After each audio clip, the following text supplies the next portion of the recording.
మా తండ్రి, కృపగలిగిన మా యేసయ్య, సర్వసృష్టికి ఆధారమైన మా తండ్రి, నీకు వందనాలు. ఈ దినమందునైనా శిలువలో పలికిన రెండవ మాట, ఇదిగో రాజా నీ ప్రియకుమారుడు ప్రభా స్టేఫన్ నాయన తండ్రివే స్తోత్రం నాయన. ప్రభా బోధించబడుతుండగా ఇదిగో రాజా నువ్వు నిజముగా మీ బిడ్డను నాయన తోడుగా ఉన్నని కృప చూపించమని వేడుకొనుచున్నాను నాయన. ఇదిగో నీ ప్రియ బిడ్డలను మాతోను ఇదిగో రాజా తండ్రి నీ కుమారుడితోను మీరు మాట్లాడి ప్రభా తండ్రి స్తోత్రం నాయన నీ కృపలో ముందడుగు వేయడానికి కృప చూపించమని వేడుకొనుచున్నాను నాయన. సమస్తము రాజా నీ పాదాల చెంత చేరి వేడుకొనుచున్నాను.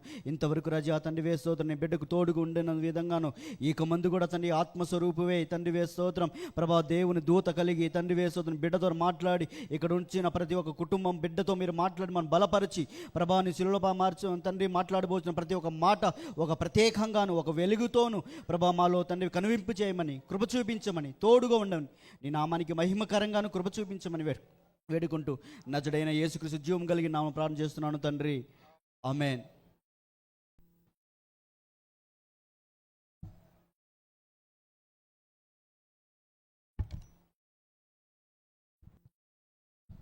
ప్రభునామంలో అందరికీ వందనాలు.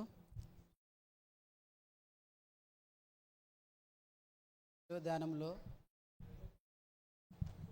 రెండవ మాటను గురించి తెలుసుకుందాం.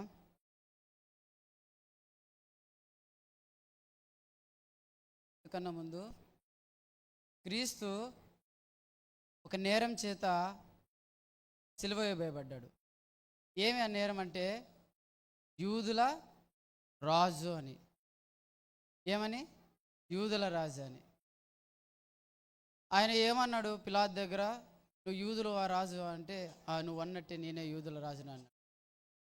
ఆ మాటకు ఆయన యందు ఏ తప్పిదము లేకపోయినా తనను తాను రాజుగా ప్రకటిస్తున్నాడో తెలిసి ఆయన ఏం చేసినారంటే ఆ అభియోగం మోపి ఆయన్ని శిలువకు వేయమని అక్కడున్న ప్రజలందరూ కూడా కేకలు వేశారు.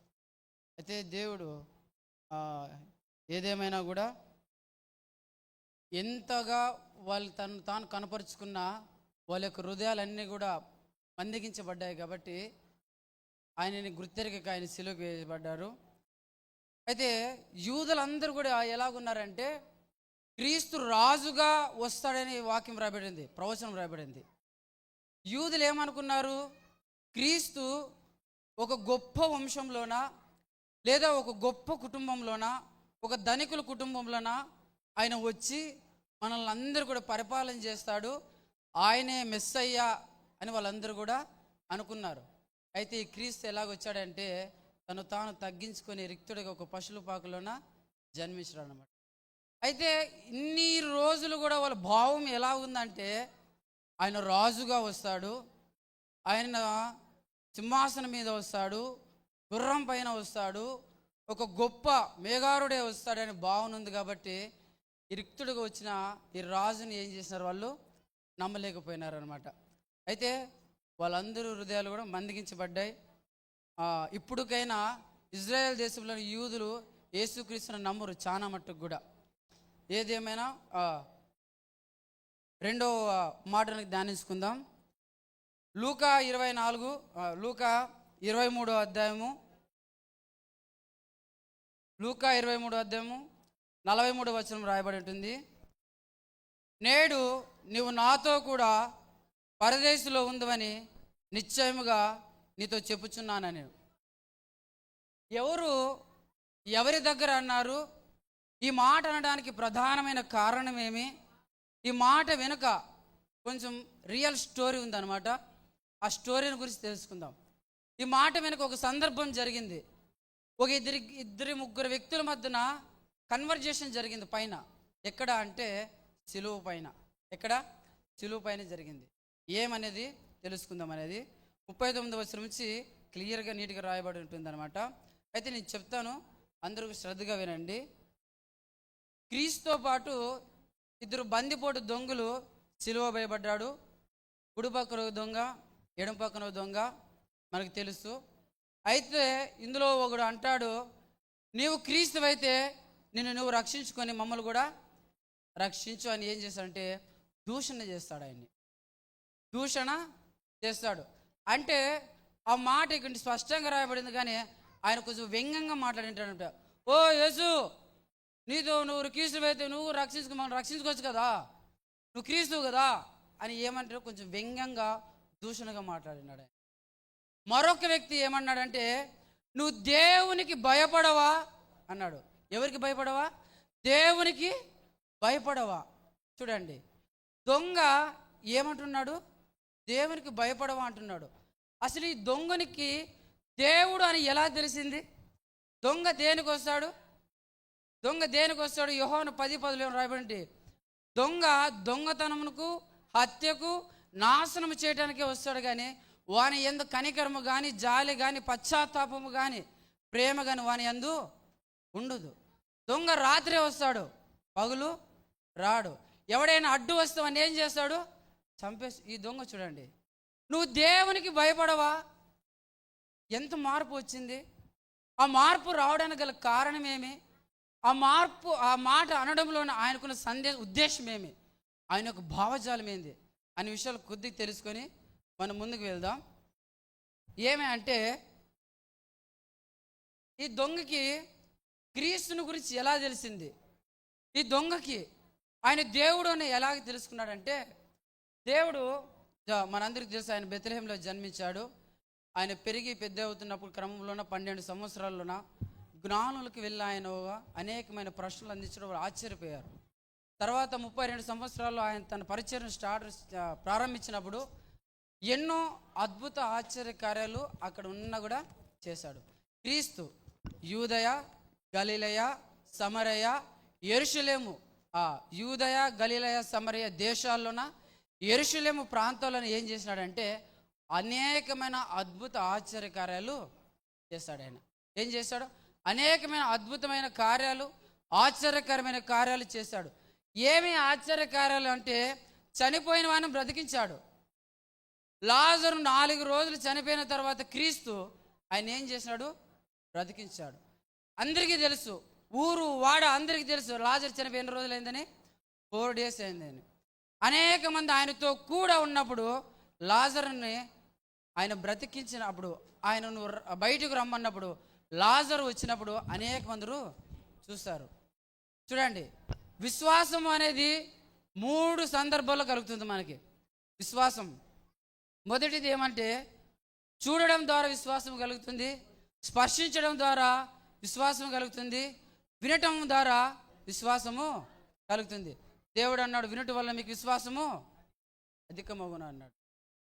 అయితే ఈ దొంగ, మై ఒపీనియన్ ఏమంటే, దొంగ రాత్రి పూట్లే చలామణి అవుతాడు కాబట్టి ఉదయకాల సమయమందు క్రీస్తును తను ప్రత్యక్షంగా చూడకపోయినా, క్రీస్తును ప్రత్యక్షంగా క్రీస్తు యొక్క స్పర్శను తాను పొందుకోకపోయినా ఆయన ఏం చేసినాడంటే విన్నాడు. ఎవరి మాటలు విన్నాడు? క్రీస్తు చేసిన అద్భుతమైన కార్యాలు నా గురించి ఆయన విన్నాడు. యాయీరు కుమార్తె చనిపోయినప్పుడు ఆయన వెళ్ళి ఆమె చిన్నది పండుకుంది కానీ చనిపోలేదు. చిన్నదాన లెమ్ము అనగా ఆ యాయీరు కూతురు ఏమైంది? పైకి లేచింది. ఈ విషయం అంతా కూడా ఎక్కడికి ప్రాకిందంటే యూదయ, గలిలయ, సమరయ, యెరూషలేము అంతా కూడా తెలిసిపోయింది. ఈ మాట ఒక వ్యక్తి చనిపోయిన వాడిని తిరిగి లేపడము సాధ్యమా? ఒక నరుడు చనిపోయిన వ్యక్తిని లేపడం సాధ్యమా? కాదు. ఎవరికి సాధ్యము? మనుష్య కుమారునిగా దిగి వచ్చిన దేవునికి మాత్రమే సాధ్యం. ఈ క్రీస్తుకు సాధ్యపడింది, ఈయనకు సాధ్యపడింది. 12 ఏళ్ల రక్తస్రావం కలిగిన స్త్రీ తన చెంగును ముట్టగా, క్రీస్తుకు చెంగును ముట్టగా, క్రీస్తులో నుండి ఆయన శక్తి బయలుదేరి వెళ్ళి ఆమెను ముట్టినప్పుడు ఆమె యొక్క రక్తస్రావము కట్టబడింది. క్రీస్తు అన్నాడు, నాలో నుండి శక్తి పోటు నేను చూశారు. ఎవరు ముట్టారు నన్ను అన్నప్పుడు ఆమె అంటుంది, నేనే ముట్టాను. అమ్మా, నీ విశ్వాసం బట్టి నువ్వు స్వస్థపరచబడ్డావు. క్రీస్తు ఎవరికి కూడా ఫ్రీగా ఏ అద్భుతమైన కార్యాలు ఏమి చేయలే. ఫ్రీగా చేయలే. ఆయన ఏమి వెల చెల్లించాలంటే ఫైత్, కాస్ట్ ఆఫ్ ఫైత్ అంటారు. ప్రతి ఒక్కరు కూడా దేవుడు నా నుంచి నువ్వు ఏం చేయగోరుకుంటున్నావంటే నాకు చూపు కావాలా, దావీదు కుమారుడా నన్ను దాటిపోదన్నప్పుడు నీ విశ్వాసం వలన నీవు చూపు పొందుతుంది. ఏమి అక్కడ విశ్వాసం. 12 సంవత్సరాల రక్తస్రావం కలిగిన స్త్రీ, అమ్మ నీ విశ్వాసమే నిన్ను స్వస్థపరచబడింది. ఇదంతా కూడా ఎవరు విన్నారు? ఎక్కడి వరకు పాకింది అంటే యూదయ, గలిలయ, సమరయ ఈ ప్రాంతాలంతటికి పారింది. మధ్యస్థర సముద్రం అడుగు అంచుల వరకు ఆ ప్రాంతం అంతా కూడా ఈయన చేసిన అద్భుతమైన కార్యాలు అనేటివి కూడా రాకాయి.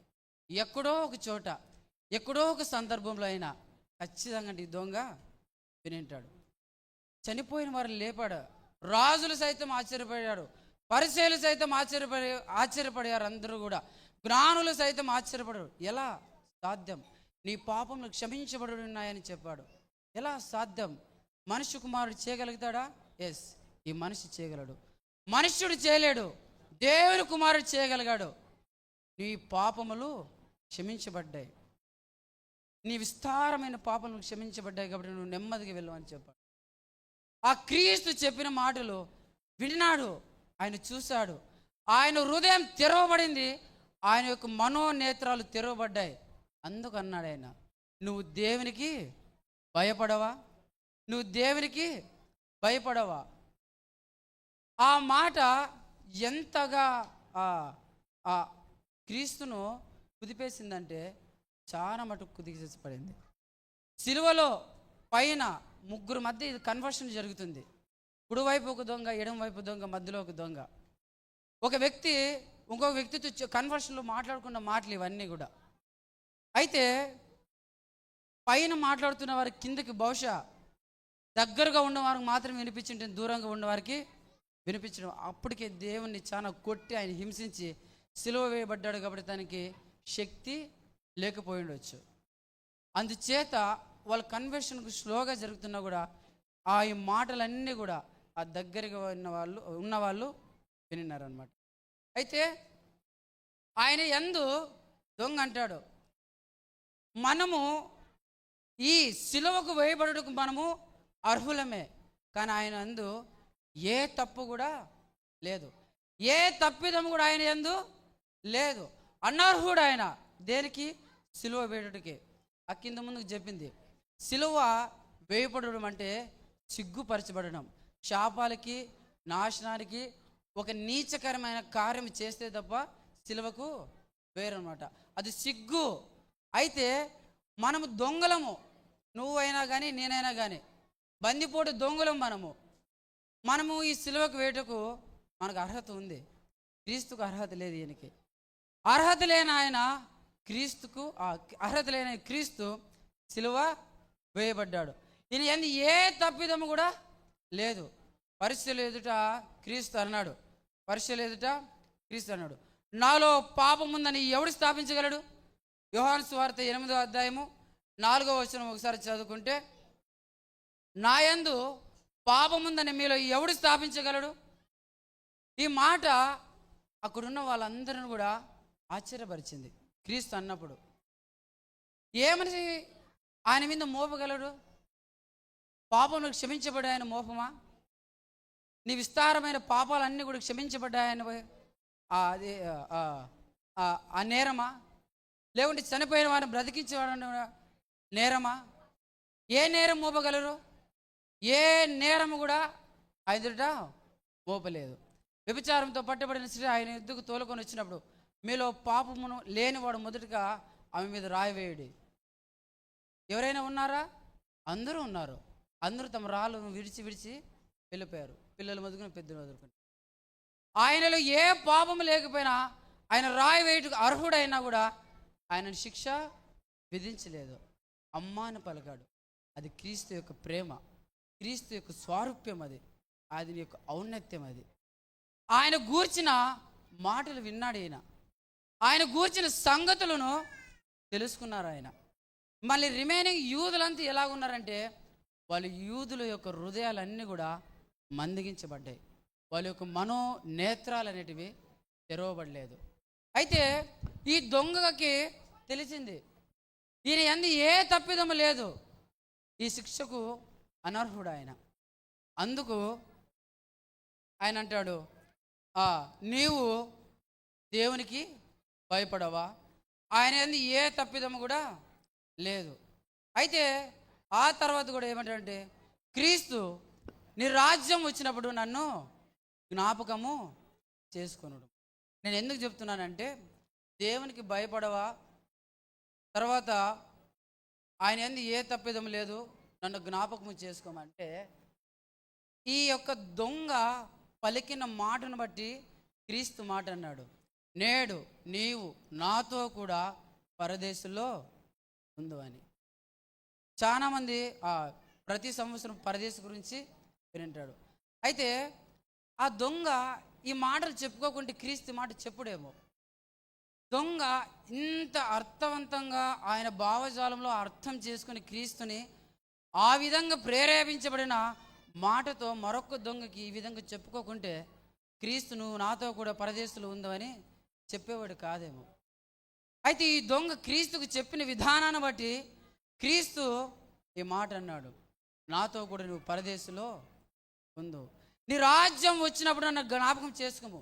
ఏంది క్రీస్తు రాజ్యము? ఏముంటుంది క్రీస్తు రాజ్యంలో అంటే, ఆయన రాజ్యంలో ఆఖరి దప్పికలు ఏమి కూడా ఉండవు. ఆయన రాజ్యము పర సంబంధమైనది కాదు, ఆయన రాజ్యము భూ సంబంధమైనది కాదు, ఆయన రాజ్యము పర సంబంధమైనది, పరలోక సంబంధమైనది. ఆయన రాజ్యము పరలోక సంబంధమైనది. మీరు కిందున్న వాటిపైన మనసు ఉంచుతున్నారు కాదు, మీరు పైనున్న వాటి కోసం మీ మనసును ఉంచండి అని చెప్తారు. అయితే ఆయన రాజ్యము అంటే క్రీస్తు ఆయన రావడానికి మునుపు యెహోవా భూమాకాశం తన భవనములుగా నిర్మించి తానులో మనుషుని ఒకని ప్రవేశపెట్టి, నువ్వు ఈ భూమిని ఏలుడి స్వతంత్రించుకుని ఈ భూమిని అంతటి నువ్వు రాజ్యాన్ని ఏలుకో అని దేవుడు చెప్తే, మనుష్యుడు క్రీస్తును అంటే సృజించిన వాడిని వదులుకొని సృజించిన దేవుని ప్రక్కన పెట్టి తానుగా ఒక విగ్రహాన్ని ఏర్పాటు చేసుకొని తానును ఆరాధించడం స్టార్ట్ చేశాడు. ఇది దేవుని యొక్క నిర్మాణం కాదు, అది దేవుని యొక్క రాజ్యం కాదు. అయితే మనుషులందరూ తమకు తాము నచ్చిన త్రోవలలో తప్పిపోయినప్పుడు క్రీస్తును మనుష్య కుమారుని లోకానికి చెదిరిపోయారు. గొర్రెలన్నీ కూడా, ప్రజలందరూ కూడా తమకు నచ్చిన ఒకరి ఆ సబుద్ధిని ఆధారం చేసుకుని వాళ్ళంతా ఏమైపోయినారు, వాళ్ళందరూ కూడా దారి తప్పిపోయినాడు. అందుకోసం తన కుమారుని పంపించి ఆయన యొక్క రాజ్యాన్ని నిర్మించుకోవడానికి ఆయన 33.5 సంవత్సరాలు, కేవలం 3.5 సంవత్సరాలు మాత్రమే పరిచయం చేశాడు. ఆ రాజ్య నిర్మాణంలోన వాళ్ళందరిని కూడా ఒక మార్గంలో నడిపించుటకి ఆయన అన్నాడు, నేనే మార్గము సత్యము జీవం, నా ద్వారానే తప్ప ఎవడనూ కూడా నా తండ్రి ఎదుకు పోరడు, వెళ్ళలేడు, చేరడు. ఇది అసాధ్యం, దేవునికి మాత్రమే సాధ్యం, క్రీస్తుకు మాత్రమే సాధ్యం. తన ఎందరూ అంగీకరించరో, తన నామంలో ఎందరు అంగీకరించో వారందరూ కూడా దేవుని పిల్లలకు అధికారం ఇచ్చినాడు. ఆయన అధికారంతో పాటు ఆయన స్వతంత్రం ఇచ్చినాడు. ఆయన స్వతంత్రంతో పాటు తన తండ్రి కుడిపార్శ్వం చేతను కూర్చుంటూ ఆయన భాగ్యాన్ని ఇచ్చినాడు అనమాట. ఈయన గూర్చిన మాటలు, ఆయన రాజ్యాన్ని గురించిన మాటలు దొంగ తెలుసుకున్నాడు అనమాట. రాజ్యము అంటే 4 వ్యక్తులు, 4 సైన్యము, ఇవి కాదు. వ్యక్తుల యొక్క భావజాలాలు, వ్యక్తుల యొక్క మనస్తత్వాలు, వ్యక్తుల యొక్క ఆలోచనలో మార్పు రావడమే దేవుని యొక్క రాజ్యం. ఇహ సంబంధమైనది కాదు దేవుని రాజ్యం. ఇహ సంబంధమైన వాటిలోన శరీరాశలు నెరవేర్చుకున్నకు, లగ్జరీగా జీవించడం కొరకు అనేకమైనవి ఏర్పాటు చేసుకుంటాడు. అయితే దేవుడు పరసంబంధమైన రాజ్యంలో ఏమీ లేకపోయినా నీ యొక్క హృదయం శుద్ధికరంగా ఉంటే దానిని దేవుడు ఏం చేస్తాడంటే ఆయన రాజ్యంలోనికి స్థానం ఇస్తాడు. బలా నమ్మకమైన దాసుడు అని ఎలాగొస్తుంది? ఆ మాట అనబడాలంటే నీ హృదయం చాలా ఖచ్చితంగా నిశ్చలత్వమైన మనసుతోన ఉండాలి. క్రీస్తు ఈ యొక్క రాజ్యాన్ని ప్రకటించడానికి వచ్చాడు. ఆ రాజ్యంలోనికి నీవు వచ్చినప్పుడు నన్ను జ్ఞాపకం చేసుకోమన్నాడు. ఆ రాజ్యం మరలా రాబోతుంది. పిలాతు దగ్గర యేసు అంటారు, మనిషి కుమారుడు మేఘారుడు మరలా వస్తాడు అన్నప్పుడు పిలాతు ఇంతకిన్న సాక్ష్యం ఏముందని తాను ఈ యొక్క నిరపరాధి యొక్క రక్తం నా మీద పడకూడదని చేతులు కడుక్కుంటాడు ఆయన. చూడండి, పిలాతు తెలుసుకున్నాడు. క్రీస్తుని నమ్మిన వారు కొంతమంది తెలుసుకున్నారు. దొంగ తెలుసుకున్నాడు. యూదులు చాలా మంది తెలుసుకునలేకపోయినారు. ఎందుకు? వారి యొక్క హృదయాలు మందగించబడ్డాయి. వారి యొక్క హృదయాలు మందగించబడ్డాయి. మత్తయి 13:15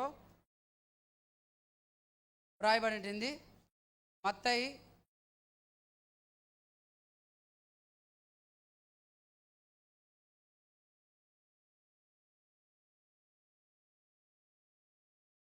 ఈ ప్రజలు అంటే ఒక్క నిమిషం, యూదులు క్రీస్తును నమ్మిన వారందరూ కూడా ఆయన చేసిన అద్భుతమైన కార్యాలు చూశారు.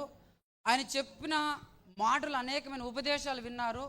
ఆయన బోధకు ఆశ్చర్యపడి జ్ఞానులు సైతం సిగ్గుపడిన వారు కూడా ఉన్నారు. అయినా వాళ్ళ హృదయాలు ఎలాగున్నాయంటే, ఇప్పుడు చదవండి. ఈ ప్రజలు కన్నులారా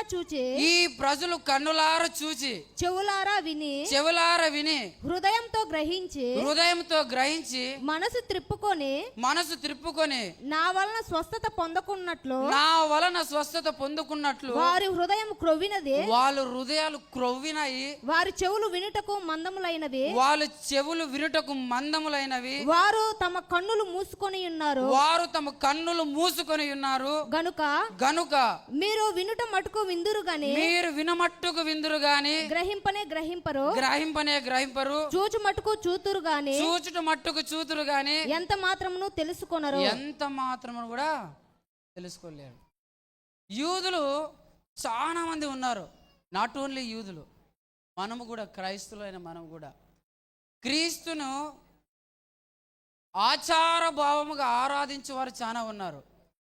క్రీస్తును ఈ విధంగా ఆరాధించే వారు చాలా ఉన్నారు. చాలా మంది క్రీస్తు యుద్ధకు వస్తారు, కానీ క్రీస్తు యొక్క మాటలను ఆయన స్వరూపంలోనికి మార్చబడడం లేదు. దేవుని మాటలు, నా మాట సుత్తి వంటది కాదా, నా మాట అగ్ని వంటది కాదా అంటాడు ఇర్మీయా రాసిన గ్రంథంలో. ఈ సుత్తి వంటి అగ్ని వంటి మాటలు అనేక మంది విన్నా కానీ వారి హృదయములు తెరవబడలేదు, వాళ్ళ కన్నులు తెరవబడలేదు, వారి హృదయములు క్రొవ్వినదై ఉన్నాయంట. యూదుల యొక్క ఆలోచన భావాలు ఇలా ఉన్నాయి కాబట్టి ఇన్ని అద్భుతమైన ఆశ్చర్యకారాలు చేసినా కూడా వాళ్ళ దేవుణ్ణి ఎరగకపోయినారు, ఆయన తెలుసుకొని లేకపోయినారు.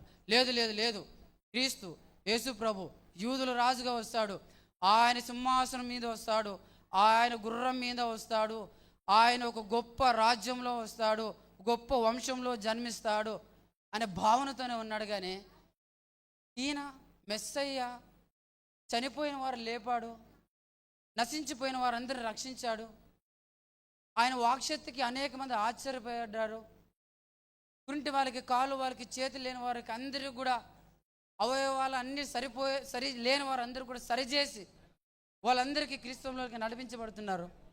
అయితే వాళ్ళందరూ కూడా నమ్మడము లేదు. చివరిగా అయితే ఈ దొంగ ఈ విషయాలన్నిటిని గ్రహించాడు, తెలుసుకున్నాడు. కాబట్టి ఈ దొంగ వీటన్నిటిని కూడా ఒక్క క్షణంలోనే తన హృదయంలో ఇవన్నిటిని రివెంజ్ చేసుకున్నాడు. కాబట్టి ఆయన అన్నాడు, నీ రాజ్యంలోనికి నువ్వు వచ్చినప్పుడు నన్ను జ్ఞాపకము చేసుకున్నాము. అందుకు దేవుడు అంటాడు, నేడు నాతో కూడా నువ్వు పరదేశంలో ఉందవని. పరదేశి ఎందుకంటే మనమందరం కూడా చనిపోయినప్పుడు ఎక్కడ ఉండబడతామంటే పరదేశంలో ఉంచబడతాం. ధనవంతుడు లాజరు చనిపోయినప్పుడు లాజరు అబ్రహాము రొమ్మున ఎక్కడుంటాడంటే పరదేశంలో ఉంటాడు. ధనవంతుడు అగాధ స్థలంలోన కాలబరుచుంటాడు. అబ్రహాం అంటాడు, ధనవంతుడా నీకు నాకు మధ్య అగాధం ఉంది, ఈ రెండింటిని ఈ మధ్య గాధాన్ని తెంచాలంటే ఏం చేయాలంటే నువ్వు క్రీస్తును నమ్మల్లా. అయితే ఎలాగ నమ్మాలంటే పరిపూర్ణమైన హృదయంతో నువ్వు నమ్మినప్పుడు అది అనుగ్రహించబడుతుంది, క్రీస్తులోనికి మార్చబడుతుంది, క్రీస్తు స్వారూప్యంలోనికి మార్చబడుతుంది. నువ్వు పరిపూర్ణమైన మనసుతో కాక నీవు రెండు పడవల యొక్క ప్రయాణంలో మాదిరిగా ద్విమనస్కులై ఉండి నువ్వు క్రీస్తును అంగీకరించినప్పుడు అది క్రీస్తు స్వరూపంలోనికి మార్చబడదు, ఆయనలోనికి పూర్తిగా నువ్వు మార్చబడవు. అయితే దొంగ మార్చబడ్డాడు, ఒక్క క్షణంలోనే మార్చబడ్డాడు కాబట్టి ఆయనకు పరదేశం సహాయం చేశాడు. మరో వ్యక్తి అన్నాడు, వ్యంగ్యంగా మాట్లాడినాడు, నువ్వు క్రీస్తు అయితే నువ్వు ఇద్దరు కూడా రక్షించు, నన్ను రక్షించి నువ్వు కూడా రక్షించుకోదా అని దూషించాడు. అది వ్యంగ్యమైనది. దేవుని రాజ్యాన్ని స్వతంత్రించుకునలేరు, ద్విమనస్కులు దేవుని రాజ్యాన్ని స్వతంత్రించుకునలేరు. ఆలోచన పరిపూర్ణము లేనప్పుడు మన హృదయంలో ఉండే కలవరము, మన హృదయంలో ఉండే దేవుని యొక్క జ్ఞానము అంతు లేనప్పుడు దేవుని యొక్క రాజ్యాన్ని మనము స్వతంత్రించుకొనలేము. అయితే ఈ దొంగ గురించి ఒక విషయాన్ని కోట్ చేయాలనుకున్నాను. ఏమంటే రోమా 4వ అధ్యాయము 6వ వచనము 7వ వచనము. రోమా 4వ అధ్యాయము 7వ వచనము. ఈ విషయం చెప్పేసి ముగిచేస్తా. ఎలాగనగా తన అతిక్రమములకు పరిహారం నొందినవాడు. 6వ వచనం చదవక. ఆ ప్రకారమే క్రియలు లేకుండా, ఆ ప్రకారమే జాగ్రత్తగా వినండి, ఇది ఆ ప్రకారమే క్రియలు లేకుండా దేవుడు ఎవడిని నీతిమంతుడుగా ఎంచునో ఆ మనుషుడు ధన్యుడని దావీదు కుమారుడు చెప్పుచున్నాడు. దావీదు కూడా చెప్పుచున్నాడు. ఎలాగనగా తన అతిక్రమములకు పరిహారం నొందినవాడు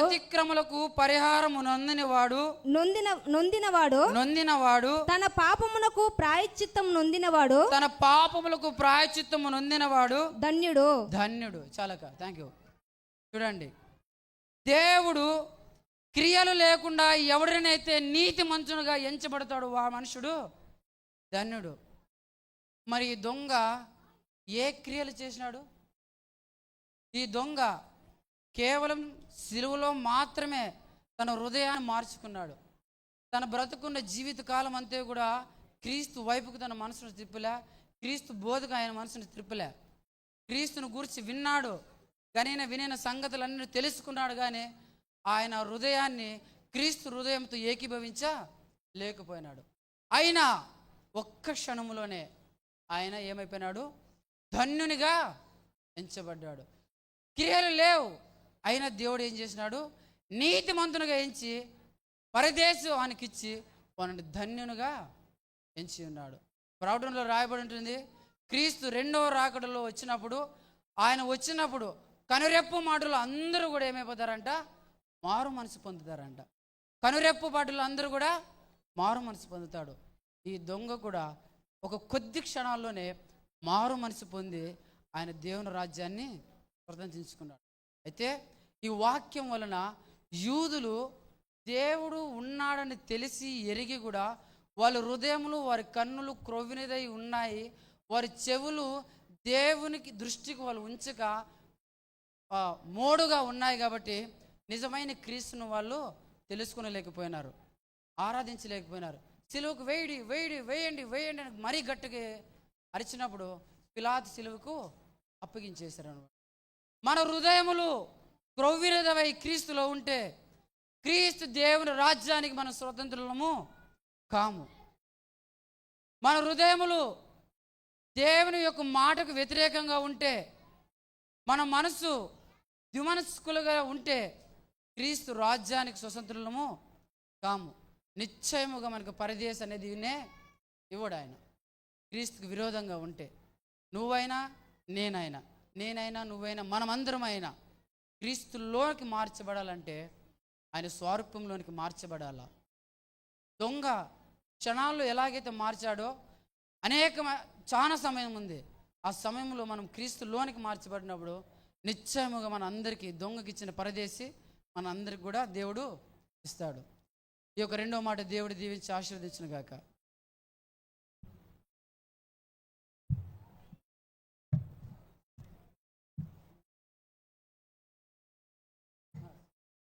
కృపగల తండ్రి, ప్రేమ కలిగిన దేవానికి స్తోత్రమయ్యా. నీ బిడ్డ తెలియపరిచిన మాటను మీరు ఆశీర్వాదకరంగా ఉంచండి. దిమనస్కులుగా ఏ బిడ్డ ఉండక తండ్రి నీ వైపు చూసి పశ్చాత్తాపం చెందే హృదయాలుగా ప్రతి బిడ్డని మార్చండి. ఎవరైతే పశ్చాత్తాపం చెంది హృదయం త్రిప్పబడతాదో వారు పరలోకాన్ని స్వతంత్రించుకుంటారని రాయబడింది నాయన. ప్రభా, పశ్చాత్తాపాన్ని బిడ్డలకి ఇవ్వండి. అలాగనే దొంగ కూడా పశ్చాత్తాపం చెంది ప్రభువా స్తోత్రం నిన్ను చూడగలిగినాడు, దేవా నీ రాజ్యాన్ని పొందగలిగినాడు తండ్రి. ఆ భాగ్యము నీ బిడ్డలకు దయచింది. ఏ మనుషుడు దిమనస్కులుగా ఉండకూడదు, రెండు మనసులు కలిగిన వారిగా ఉండకూడదు. యేసే క్రీస్తుని నిన్నే నమ్ముట్టుకుని బిడ్డలకు సహాయం దయచేయమని, ఈ మాటలు దీవించమని, ఆశీర్వదించమని యేసు నామములో ప్రార్థిస్తున్నాను తండ్రి. ఆమేన్, ఆమేన్.